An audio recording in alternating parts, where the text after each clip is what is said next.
ए level का paper leak हो गया। पेपर? अबे पेपर लीक हुआ भाई। ए लेवल का मैथ का पेपर लीक हो गया। कैम्ब्रिज वाले बोल रहे हैं कि भाई यहाँ कुछ तो गड़बड़ है, जरूर कोई ना कोई गड़बड़। एग्जाम हमने चेक कर लिए लेकिन रिजल्ट कैंसिल है। एवरेज रिजल्ट दे रहे हैं। जिसको ये वाला रिजल्ट चाहिए बता दे, जिसको ये वाला नहीं चाहिए अक्टूबर नवंबर में दे दे, अपन लोग फ्री में कर देंगे।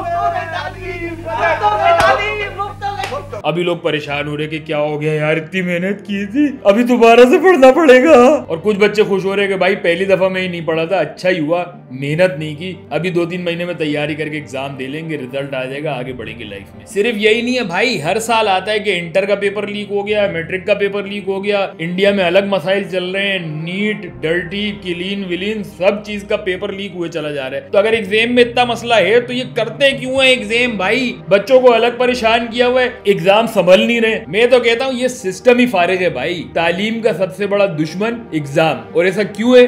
What is the sense?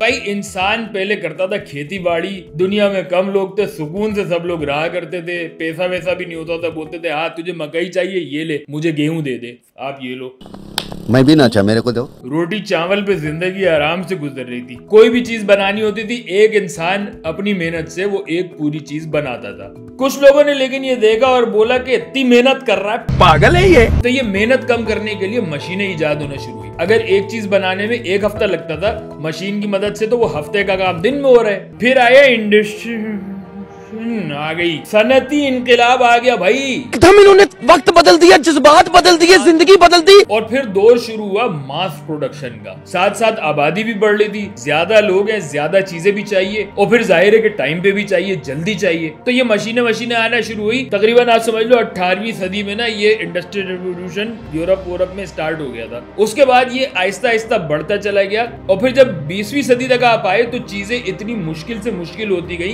कि ये हुआ कि यार ये एक इंसान का काम तो नहीं है। मिसाल के तौर पे मैं अगर आपको वो लेगो होता है ना, ब्लॉक अगर मैं ला के दूं और आपको बोलूं आप गाड़ी बना दो, इससे हफ्ता 1.5 हफ्ता लग जाएगा, आपको समझ में नहीं आएगा गाड़ी कैसी बनेगी, अजीब को लूसी सी चीज बना दोगे इस टाइप की, क्या करें इसका? तो भाई बात समझ में आई कि ये जो मजदूरी का काम है ना, इसको छोटे छोटे कामों में डिवाइड करना पड़ेगा, टुकड़ों में। ये कहलाते हैं डिवीजन ऑफ लेबर। अच्छा, और अगर उसी ब्लॉक के साथ मैं आपको नक्शा भी खींच के दे दूं कि गाड़ी इस तरह बनानी है, ये पीस यहाँ लगेगा, ये पीस यहाँ लगेगा, ये पीस वहां लगेगा, तो भाई जो 1.5-2 हफ्ते की कहानी थी, हो सकता है आप 2-3 घंटे में बना लो मशीन। बल्कि अगर मैं बोलूं कि आप अकेले नहीं करो, आप अपने साथ अपने कजनों को भी बिठा लो, उन लोग से भी बनवाओ। तो एक ने बम्पर बनाया, एक ने गिरारी, एक ने क्लच प्लेट, पता नहीं ब्लॉक से इतना कुछ कर कैसे रहे हो आप लोग यार, जीनियस हो आप लोग। तो पता ये चला कि काम को जितना डिवाइड करते रहो उतना जल्दी होगा काम। तो अभी अगर असली गाड़ी बनानी है तो उसके लिए आहिस्ता आहिस्ता असेंबली लाइन लगना शुरू हुई कि भाई पहले चेसिस बनेगा, चेसिस के ऊपर इंजन आएगा, फिर Girari, clutch plate, transmission, seat वगैरह सब कुछ इसके ऊपर आएगा। मतलब एक आदमी कोई चीज नहीं बना रहा, बहुत सारे लोग हैं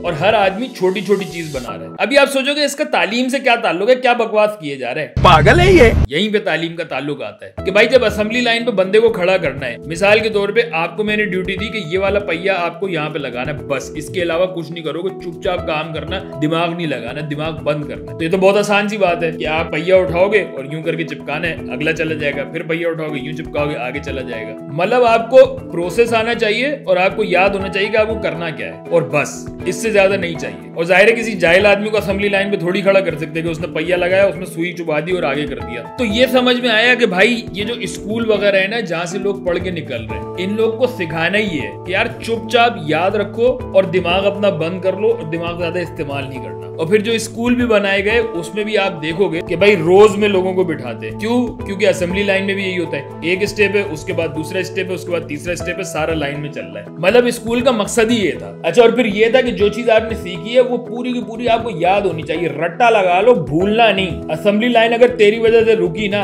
सेठ को गुस्सा आएगा और शुतुरमुर्ग खिलाने की जगह तुझे शुतुरमुर्ग बना देगा। तो इसके लिए एग्जाम बनाए गए थे कि भाई जो शख्स एग्जाम में अव्वल आएगा, इसका मतलब है वो सबसे अच्छा रट सकता है, याद रख सकता है। इशू लेकिन ये कि मशीनें तो आहिस्ता आहिस्ता बेहतर होती चली गई, बल्कि टेक्नोलॉजी इतनी ज्यादा बढ़ गई कि कंप्यूटर आ गया। अभी कंप्यूटर आ गया तो इसका मतलब ये कि इंसान की भी जरूरत नहीं है। ये सिंपल काम अगर करना है कि पहिया निकालना और यहाँ पे लगाना है, तो ये काम तो एक रोबोट कर सकता है। मतलब अभी इंसान को रटने की जरूरत खत्म हो चुकी है। लेकिन एग्जाम वही का वही खड़ा हुआ है। और बल्कि 21वीं सदी में आप बात करो, इंफॉर्मेशन टेक्नोलॉजी आ गई, उसके बाद फिर आर्टिफिशियल इंटेलिजेंस भी अब आ गई है 3 साल से। पहले होता था कि आपको याद रखना पड़ता था, टेबल याद करने पड़ते थे। क्यों याद रखने पड़ते थे? कैलकुलेटर थोड़ी था। अभी आपके हाथ में अपने फोन में इतना बड़ा कैलकुलेटर है, पूरी साइंटिफिक आप कैलकुलेशन कर सकते हो उसमें यार। और आपको फोन पे प्यार मोहब्बत की बातें करने से फुर्सत नहीं मिल रही। तो अभी चक्कर ये है कि जब कंप्यूटर आ गया, उसके बाद फिर टेबलेट आ गया, फोन आ गया, स्मार्टफोन आ गया, आर्टिफिशियल इंटेलिजेंस आ गई आपके पास, तो तालीम क्यों वहीं की वहीं खड़ी हुई है भाई? एग्जाम क्यों वैसे का वैसे ही हो रहा है? फिर जाहिर सी बात, इंसान को याद नहीं होगा तो वो चीटिंग करेगा। एग्जाम की टेंशन में जब उसका पेपर लीक होगा तो वो जाहिर है पेपर भी लीक कराएगा। मतलब ये चोरी चकारी, ये चीटिंग वीटिंग जो है ना, ये इस वजह से कि दुनिया आगे बढ़ गई है,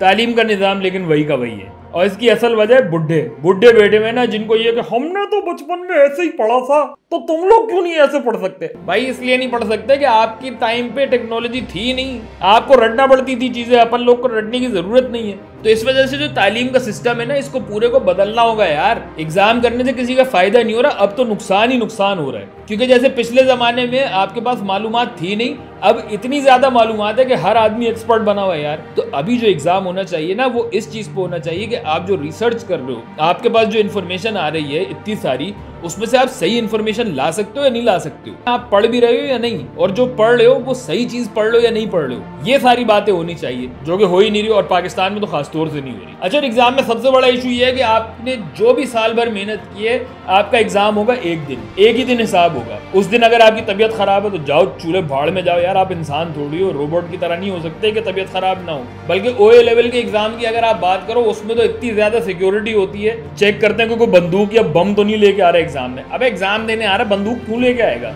लेकिन ऐसे भी पागल लोग हैं जो ले आते हैं। तो भाई बात ये है कि ये जो फरसुदा निजाम है ना, जो पुराने निजाम है, खत्म करो, इसको साइड पे करो यार। एक बहुत अच्छा सिस्टम है पोर्टफोलियो मॉडल। पोर्टफोलियो मॉडल क्या कहता है कि आप पूरे साल में अलग अलग असाइनमेंट वगैरह करते रहो, और अलग अलग किस्म के हो। कभी आपने कोई ऐसे लिखवा लिया, कभी आपने कोई वीडियो बना ली, कभी आपने कोई एक्टिविटी करा ली। इन सब चीजों को पूरे साल में आप जमा करो, और जमा करने के बाद इस पूरी परफॉर्मेंस को आप चेक करो। उसके बाद फिर आप बताओ कि हाँ, ये जो बच्चा है ना, किसी ऐसे लेवल पे खड़ा है कि ये आगे जाके अपने माँ बाप का नाम रोशन करेगा, मुल्क को तरक्की की राह पे ला सकेगा। और फिर इसमें पेपर लीक होने का चांस भी नहीं है। पेपर जब हो ही नहीं रहा तो लीक क्या करोगे आप?